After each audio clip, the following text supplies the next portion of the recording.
it's another way that I use my voice to make an impact, positive impact, and to make a living. Sure. And what better way? I mean, that's always been my goal since I was a kid. I always knew that I would never not be satisfied working for someone else. If I could find a way to do something of interest to me, bring my Mhm. gifts to the fore, positively impact the world, even if it's a little slice of it, and be able to make a living doing it. Why? What better combination is there?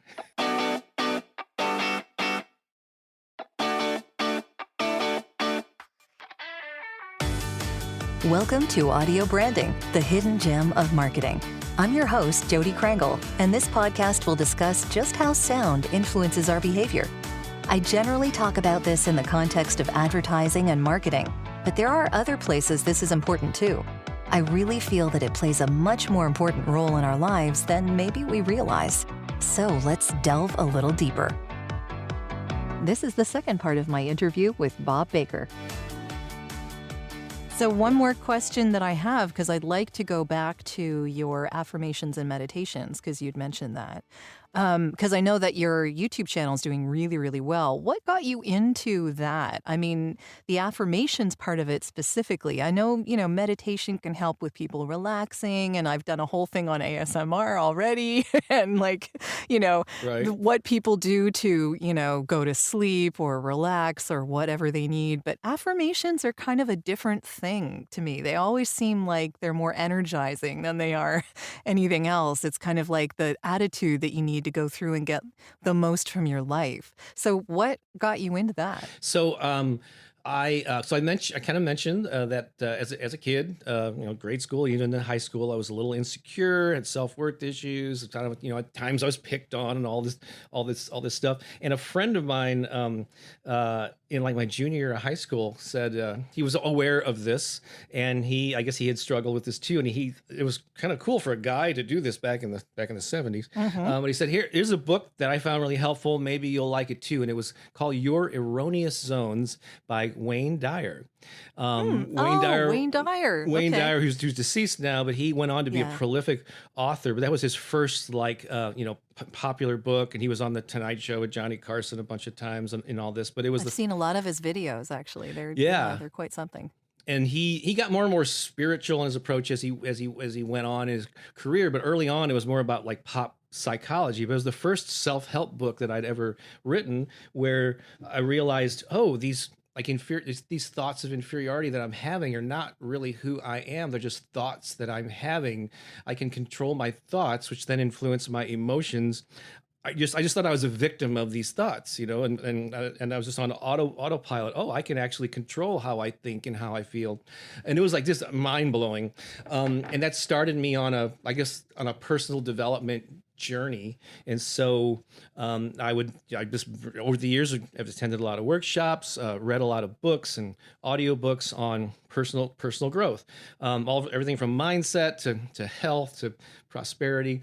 And along that way, a lot you read enough of these things, and they talk about the benefits of, I guess, self-talk. So it's like the messages, like we all have this, well, it's dialogue going on in our head. There's like a radio station constantly going, evaluating things, and, well, you're such an idiot when you do that, or hey, you really do that well. It's so. Oh, we are so brutal to ourselves in our own heads, like especially creative people. I've had this discussion many times. Yeah, because we tend to be more sensitive because what we're creating is an extension of us. It's very personal. Mhm. Yeah. But I think people in general, yeah, there's not and I've interviewed tons of people over the years who are successful in their various fields, and they all say they still hear those voices in their heads and the negative talk. Oh, They totally. just get on friendly terms with it. Mhm. Um, and so I think as part of this personal development journey, I realized the power of self-talk, and I discovered years ago affirmations. And you can write them out. You write them out and say them to yourself, either in your head or out loud. I think is even more powerful if you're in an environment where you can do that without people looking at you funny. um, but and then I started. A few years ago. Well, I've been on YouTube a long time, and I use YouTube a lot. And actually, I seek out spoken word stuff on YouTube a lot, and have for years. And I was seeking out affirmations recordings that I could listen to, and also guided meditations. And And maybe we'll talk about this too, the importance of like, I would like to share with you, like to be a good voice talent, or to use your voice in an effective way, in addition to creating content with your voice, you usually should be a consumer of it. So you Hmm. get a wide range of exposure to different styles. And I quite often found that didn't really like the voice. Yeah, I'm very picky about the voice that I hear sure. speaking to me. And if it's like just grating or too tinny, or their delivery is just not something that resonates with me, I can't really get into that mode and feel, that the affirmations. So There's a delicate balance, I find. You're right. Like if I listen to something and either like the sound quality is super awful mhm. or the voice itself grates on me, then I find it hard to get the message of whatever they're trying to get across. Right. That just it Yeah. ruins it. Yeah. Both in podcasts and in affirmations and in meditations and in all of this stuff. So yeah. Yeah. And it's okay to be picky. I don't put those people down and say, oh, they're horrible, because a lot of them that weren't really connecting with me. They had lots of followers, so somebody was resonating with them, and I'm glad that they're doing that work. But that the voice just kept me. It's very subjective. Yes, very. It's subjective. And Yeah. the background music was too loud or too busy. I like the background music to be kind of low and just not really grabbing your attention too much, just to set kind of a tone. And so, but it came to the point where I'm like, I've got this equipment set up in my home office. I've been podcasting, and I think I could probably do a better. I mean, not do a better job, but just I think I wanted to create the types of things I was looking for and couldn't find, basically. Hmm. And so I just started experimenting. I actually created this program. I was actually going through kind of a slump about 4 or 5 years ago financially, and I was not finding the abundance, like affirmation and meditation program or recordings that I was looking for. And I created this thing for myself that ended up being 7 different 10-minute recordings, with like a 1-page worksheet. And it was weird at first listening to my own voice, Hmm. but at least it was set up in a format that worked for me, and included visualization and affirmations and writing down some of your goals and your how you wanted to be going through your day.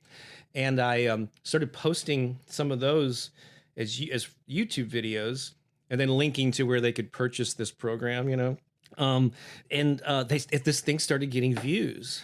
And then I did other affirmation, and at first I'm like, it was an experiment. Just like, and I think this is a really good attitude to have about pursuing your ideas. Is like, you don't have to have this 3-year business plan, Yeah. for just a new idea. Just have a playful sense of, I'm going to try this. What would happen if I did this?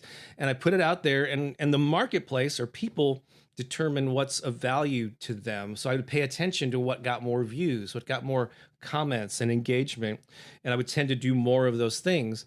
And I've discovered that morning affirmations were really popular. So I did more and more morning affirmations and fewer meditation type things. Topics like abundance, confidence, success, those were very popular. Hmm. So but the channel, slowly but surely, they were getting more views than the stuff I had been posting over the years regarding music marketing and my comedy and music and all this stuff. And so I just started doing more and more of them, and kind of became obsessed with learning best practices with YouTube and how to do your keyword research and Sure. the importance of titles and thumbnails and descriptions and all that. And as you know, because we've talked about this, and you've been kind of watching me from afar, that the channel went from just a few thousand subscribers maybe 3 years ago to, as of today, I got 112,000 subscribers. Wow. Um, Congratulations. Thank you. It's like 800,000 views a month. That's inching toward 1 million like views a month. That's Nice. just been it blows my mind, and it's opened up this whole new way of serving and making a living, because I monetize the videos too with Hmm. YouTube runs ads on them, and they split the revenue with the creator. And so it's like, and even though it's on YouTube and there's a video component to it, 80% of the people, because I polled my audience, 80% of the people don't even look at the video, and they listen to it while sitting with their eyes closed, while driving, while working out. So it's a very audio centric medium. And so it's another way that I use my voice to make an impact, positive impact, and to make a living. Sure. And what better way? I mean, that's always been my goal since I was a kid. I always knew that I would never not be satisfied working for someone else. If I could find a way to do something of interest to me, bring my Hmm. gifts to the fore, positively impact the world, even if it's a little slice of it, and be able to make a living doing it. Why? What better combination is there? It's pretty You know? great. I got to tell you, I agree. Yeah.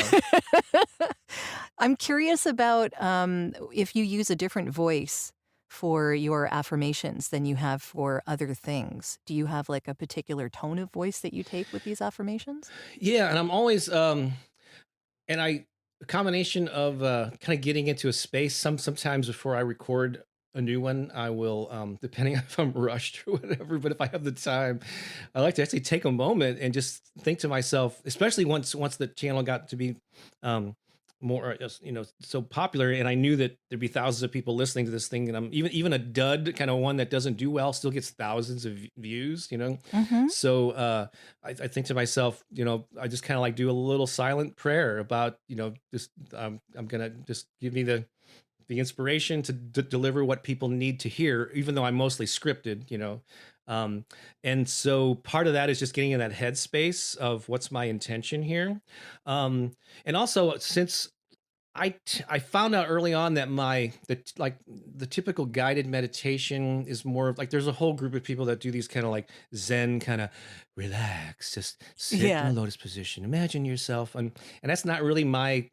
Even though I've done some of those, my core area is more of the uplifting, inspirational things. So I try to use my voice in a little more energized way with I am abundant, Hmm. I am prosperous. Yeah. What better way to start your day than setting the tone? So I try to use my voice in a way that's going to inspire people, knowing that that's what they're attracted to and that's how they're going to be using this. But if I'm doing one where I want them to relax, obviously I got to change the tone and go from it's time to relax to it's time to relax. Yeah. That's A a little bit more different. Yes. a little more breathy. And that's just again I just learned that by listening to other people and then trying to mimic them. That's another thing we didn't talk about, but I think a great lesson for me was playing in I've done a lot of different music over the years. Certainly I've done original music and a lot of rock, but I've played in cover bands and still do covers every now and then. Actually, I do a show called Acoustic 80s with Bob Baker and friends, Oh, where great. I just I'm That's doing my era too. So, I love music from the 80s, yeah. but I always like trying to mimic the sound of the singers that I was doing the covers of Hmm. in the same way that I would do those impressions when I was a kid. So a lot of it is just hearing what you like, hearing the effect you're going for, and then trying to mimic it and learn how to use your vocal cords to get that effect. Sure. um and then getting feedback from people that, oh, I love, like, it's one of it's so rewarding to me when I get comments from people saying, oh my god, I love your voice, you're my favorite person to listen to in the morning or something like that. So again, I'm sure there's tons of people out there who my voice is grating for them and I'm not for them, Hmm. but as long as I have enough people and that they seem to be in greater numbers that resonate with the sound and the message, then I'm doing okay. That's great. Yeah. So, what is the most interesting thing that you've done with sound, do you think? Mm. The most interesting thing that I've done with sound. That's a great question. I don't know. I don't know if I could pinpoint one of them. I mean, Something that really stands out for you, I guess. It maybe not the most interesting, but most memorable, maybe. and it doesn't have to be like serious business. No, definitely not. Topic. Well, so Yeah. my I was raised by my mom. She was single mom, and even though she wasn't a musician or she was or performer, an artist or anything, she loved to dance and she loved music, and so she played her favorite music around the house all the time when I was a kid. She was a big Elvis Presley fan. Oh, yes. Okay. It's so one of my earliest singers that I mimicked. It was probably as a tribute to her, and because I heard it so often, was Elvis Presley, and Mhm. so I could do a pretty mean Elvis impersonation. And so my girlfriend, who you haven't met, her name is Pookie. We've been together for like 14 years. She's part Hawaiian, and she's a hula dancer. Ooh. She's been dancing hula. Grew up in kind of a Hawaiian entertainer family, and she's been dancing hula since she was old enough to walk. Wow. And I've been singing and mimicking Elvis since I was old enough to talk. So That's quite the combo. Oh my goodness. Okay. it's so every holiday season we do this version of White Christmas. Where the first half of it, I'm singing it kind of traditionally, just kind of like a generic version of "I'm dreaming of a white Christmas," and the focus is on her because she's very graceful. It's very beautiful to watch her dance. And so we get, I do a couple of verses, and then I stop and I mentioned that Pookie's been dancing hula since she was old enough to walk, but I've been listening to the Elvis Presley Christmas albums since I've been old enough to talk. And then I go into this, well, I am dreaming of a white Christmas.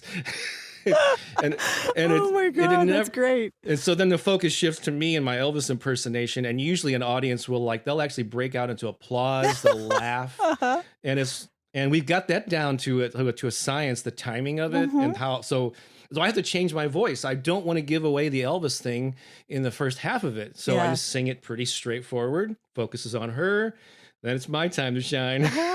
And I sing the rest of the song as Elvis. So that's actually one of the more kind of memorable, fun things that I've done in ways I've used my voice and to entertain people during the holidays. Sure. That's fantastic. I love that. Great answer.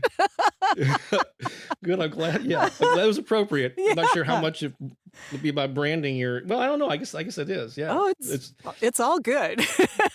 This is just really, this whole conversation is making me realize more and more how important and vital, using my voice has been to my entire career and life. I guess I never really thought about it in these terms. So thank you for forcing me to to discuss it from this angle. That's awesome. No problem. It's a very interesting conversation, and we're not done yet. I do want to ask you what you're working on now. Really? So the YouTube channel is like the main, it's the thing that's paying the bills now. And I just see this.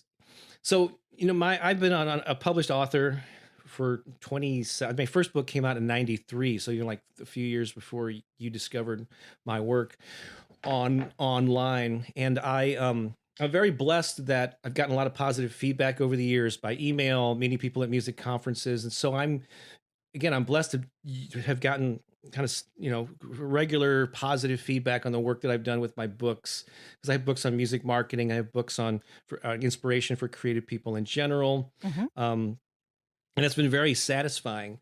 The YouTube, the growth of the YouTube channel though, is like bringing this to a whole new level. I mean, the number of comments and the feedback and the views is just, it's way far surpassed anything that I experienced with my books. And it's a more general audience, even though I still have my heart is with creative people. I still have a lot to offer them. It's just amazing to me to be able to use my voice to uplift people and see the positive feedback that I'm getting. So I live my life going where the energy is, because that attitude that I talked about earlier about, hey, let's see what happened if we did this. This might be fun. Let's try that. Yeah, sure, There've been many things that I've tried or was excited about, but this didn't resonate with an audience. And teaching online opens it up hugely too. Yeah, but even in the real world, locally, when I started, I got back in 2012, I got this urge to teach improv for the first time and get back involved in it after being away from it for like 12 years.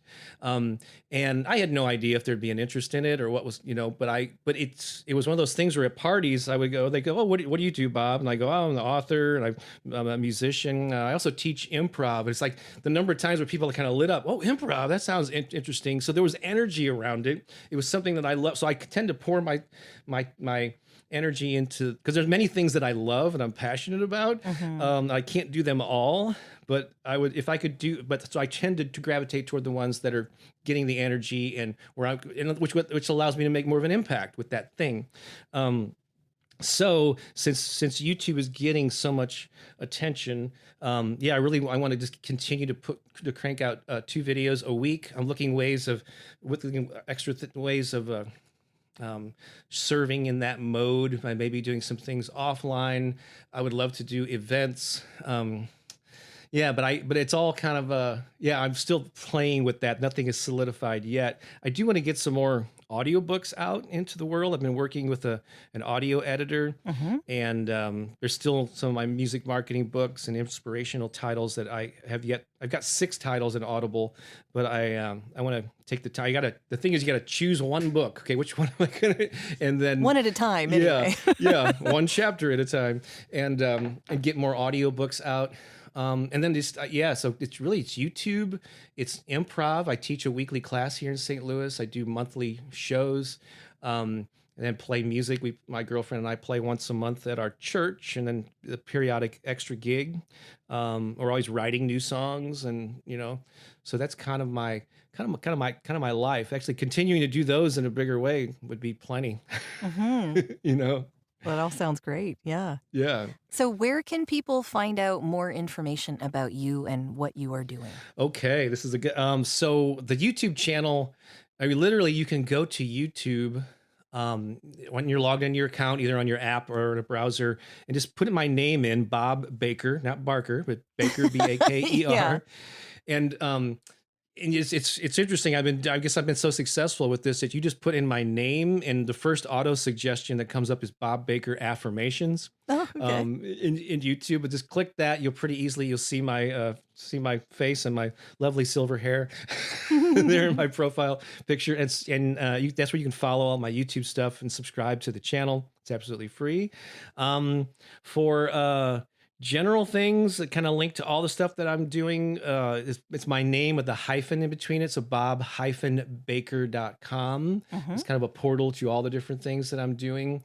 And for creative people who want to follow, I have a podcast called The Creative Entrepreneur, and I have a lot of resources and things for just creative people in general to inspire them and give them tips on reaching more fans and building an audience.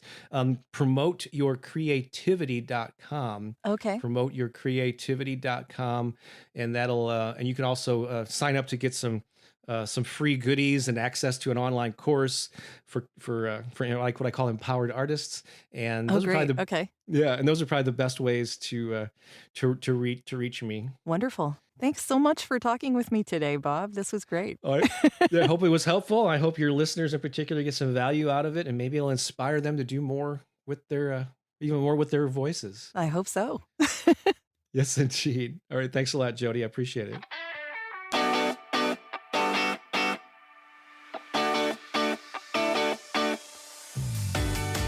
Well, that's the end of this episode. Thanks for listening. And if you like what you heard, please take a moment to give the podcast a review. It's greatly appreciated and super helpful. Until next time.